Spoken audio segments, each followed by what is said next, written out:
All right, so right when I woke up today, I saw that James Harden had been traded to the Clippers. So naturally, I had to get a quick reaction out, which I posted on this channel.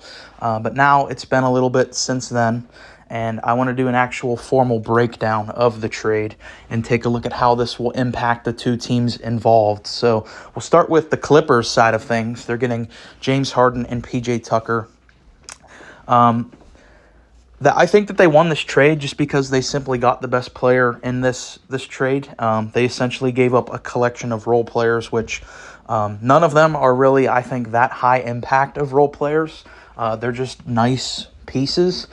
So I think that they win this trade. I mean, it was reported in the trade they gave up draft picks. Now, I don't know if that means first-round picks. I don't know if that means second-round picks or, collection of that. I don't know what that means. It just says draft picks, so we'll have to kind of wait and see on that. But the Clippers getting James Harden, they've been looking for their facilitator for a long time. You know, they've tried different players. They tried to bring in Rajon Rondo to be their facilitator. Last year, they tried to bring in John Wall to be their facilitator, and they even tried Westbrook. Westbrook is still on the team now, but you're getting James Harden, who led the league in assists last year. So that is really big for this team. Now, in terms of actually competing for a championship, I was already kind of done with the Clippers in terms of me trusting them to really compete, because I'm someone who has been really high on the Clippers. You know, I thought that they were the favorite to win the title going into the bubble, and they just kind of embarrassed themselves in the bubble. And ever since then, I've been supportive of the Clippers, but I never really trusted them to do it. Adding James Harden now, I don't know if that really changes that, because, as big as a James Harden fan as I've been, I'm not going to be delusional and deny the fact that the past couple years in the postseason has been very rough to watch. You look back to Brooklyn, I know he was injured, but he was literally just like a decoy with the Nets in that series. And then his last two runs with Philly, he's had a couple standout performances, but overall pretty lackluster in the playoffs with Philadelphia.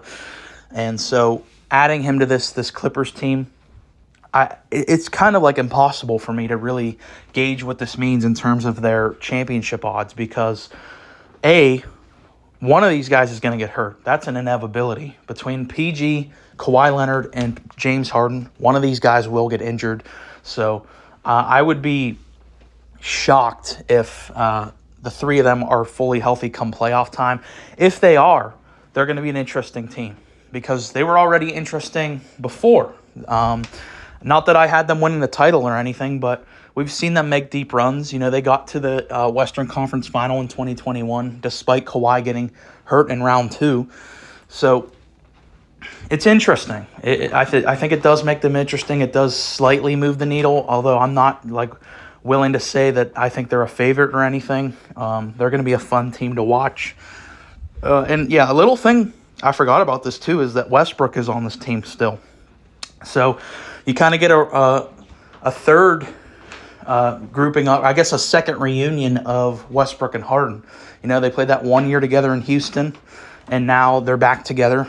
So I saw someone in the comments on one of the posts talking about this trade that this team would have been the favorite. This would have been the most stacked team ever back in 2017. You look at, Westbrook, Harden, PG, and Kawhi, whereas nowadays it's just not quite like that. So I like this trade for the Clippers simply for the fact that they didn't really give up much talent. They just gave up a collection of low-end role players. And looking at this from the Philly perspective, I think that they simply did this trade to wash their hands of the James Harden situation. They kind of knew that he didn't want to be there. And even if they, allowed him to play, who knows what kind of locker room presence he would have been. He'd probably be sulking and pouting. So let's look at the role players that they got. Robert Covington comes back. He obviously made his debut in the NBA with the Sixers, so that's kind of cool bringing him back. Marcus Morris. In the past, I considered him to be a high-end role player, but now at this point in time, I just don't think he's that anymore. Nicholas Batum, kind of had a bit of a resurgence last year with the Clippers. KJ Martin, who I didn't even know was on the Clippers. I thought he was still in Houston, so I missed that. And then, like I said earlier, the draft picks. So right now, Joel Embiid and Tyrese Maxey are both averaging 30 points per game. They're very competitive. They're very efficient. They gave the Bucks, who I think a lot of people would say the Bucks have a more talented roster than the Sixers. They gave them a fight, and they only lost by 1. They've looked really good without Harden. So I guess their philosophy here is like, we don't really need James Harden. We're doing just fine without him. We're just going to bring in some depth to bolster up our bench.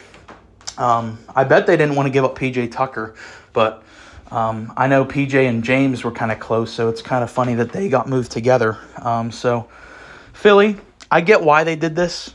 They're just done with the James Harden saga, and it seemed like that relationship was not able to be repaired. So I get why they did it. And I talked about this in that short that I put out initially. As a James Harden fan, I'm extremely disappointed by the way he handled this whole situation. Philadelphia was his dream spot. Whenever he wanted out of Houston, the number one team on his list was to go to Philadelphia. Even when he was traded to Brooklyn, he still wanted to go to Philadelphia and still forced his way to Philadelphia, and didn't even last 2 years in Philadelphia. So it's extremely disappointing. I don't get it from a winning standpoint if you're James Harden. If you really care about winning a championship, which last offseason, it seemed like he really did care about winning a championship, because he took a pay cut, allowing them to bring in other guys. It looked like he was really like all in the offseason. And now this doesn't make sense to me, because you're going from Philly, who you had a 3-2 lead on Boston in the playoffs. You were 1 game away from the conference final last year. I think there's a good chance they would have beat that Heat team in the conference final last year. You had the league MVP in Joel Embiid on your team. You and him were probably the best pick and roll duo in the entire league. Now you're going to the Clippers, where it's just kind of this mishmash of players, and Paul George and Kawhi, when they play, they're great, but they don't play. So I don't know. I don't really get it from a winning standpoint. But James has gotten his way yet again. He's forced himself out of another organization. So I don't really consider myself to be that big of a James Harden fan anymore, just for how toxic this whole situation has been. But I will say the Clippers, they won this trade. They got the better player. Let me know your thoughts on this trade in the comment. If you made it this far, I really appreciate it. Go ahead and like and subscribe.